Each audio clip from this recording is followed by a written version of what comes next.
अदीबनि सान्या अहमदन चयो आहे त शाह अब्दुल लतीफ़ भिटाई जे अमुन सहप ऐं रवादारी वारे पैगाम खे समूरे आलम में पखेड़ण जी ज़रूरत आहे। लतीफ़ शुनासीअ खे बाक़ाइदा हिकु इल्म जो दर्जो ॾियण जी ज़रूरत आहे। इस्लामाबाद में सिंधी ॿोलीअ जे बाख़्तियार इदारे तरफ़ां अकेडमी अदबियात में मल्हायल हिकु ॾींहं जे मेले में कुटुंबनि तोड़े ॿारनि वॾे अंग में शिरकत कई, जॾहिं त ॿारनि शाह अब्दुल लतीफ़ जी शाइरी सिंधी, अंग्रेज़ी, पश्तो, बलोची, पंजाबी, सिराइकीअ में पढ़ी मुख़्तलिफ़ ॿोलियुनि में शाह अब्दुल लतीफ़ जे फ़न ऐं फ़िक्र ते रोशनी विधी।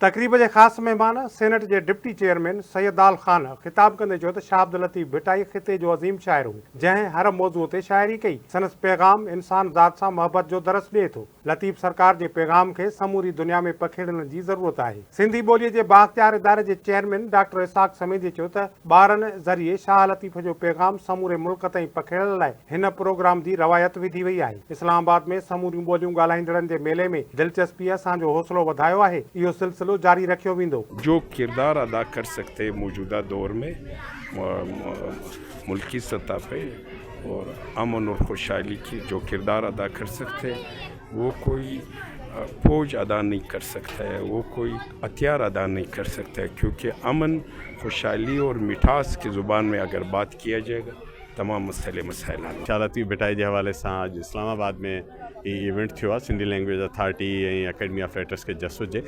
असल में सिंध जो ही जेको तारुफ़ आहे अमन मोहब्बत ऐं इंसानियत वारो, इन खे सॼे पाकिस्तान में पहुचाइण जे लाइ हिन क़िस्म जा इवेंट्स करण जी वधि खां वधि ज़रूरत आहे।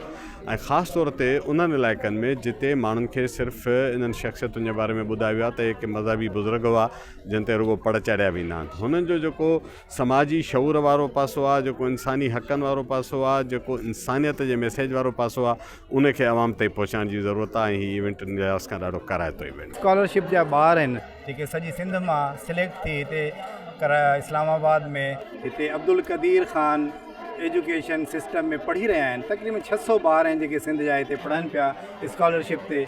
असां उन्हनि ॿारनि ऐं उन्हनि टीचर सां गॾु हिन इवेंट में शिरकत कई आहे। ऐं हीउ जेको इवेंट आहे जेको असांजी कैपिटल सिटी में थिए पियो, ॾाढो उत्साह ॾींदड़ आहे, छो त हिन में शाह साईं जूं वायूं ॻायूं हुयूं। हिते शाह साहब जो जेके अमन जा पैगाम हुया उन्हनि जी शाइरी ॿुधी वई।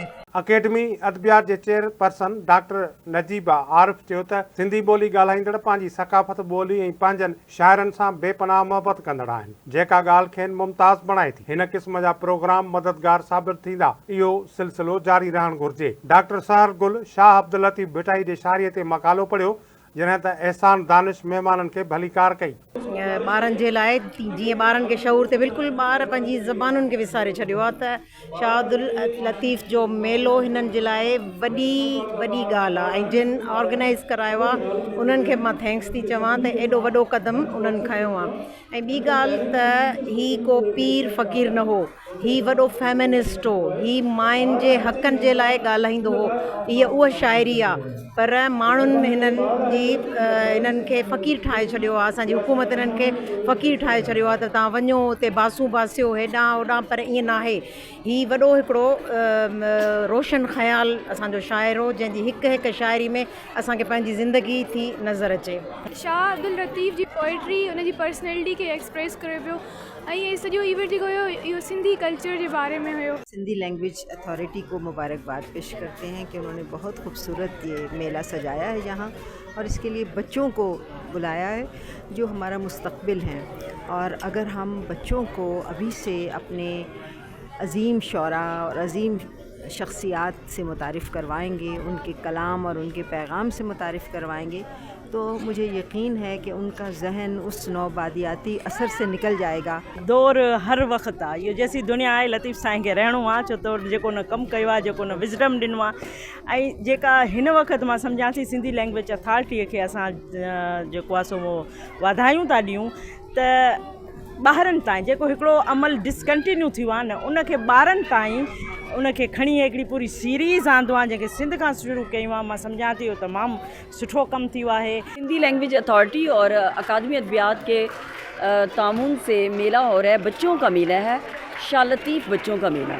और इसमें जो बरज़गीर के अजीम शायर थे हज़रत शाह लतीफ़ भिटाई, उनके हवाले से बच्चों को बताने के लिए कि किस तरह के वो बड़े शायर थे, उनकी शायरी में पैगामात क्या हैं, और आज के दौर में ख़ास तौर पर मुल्क में जिस तरह की अफरा तफरी है, बदअमनी है, उसको रिलेट किया जा रहा है कि कैसे हम बच्चों को मोहब्बत का, अमन का, भाईचारे का पैगाम देकर इस माशरे में एक भाईचारा कायम कर सकते हैं।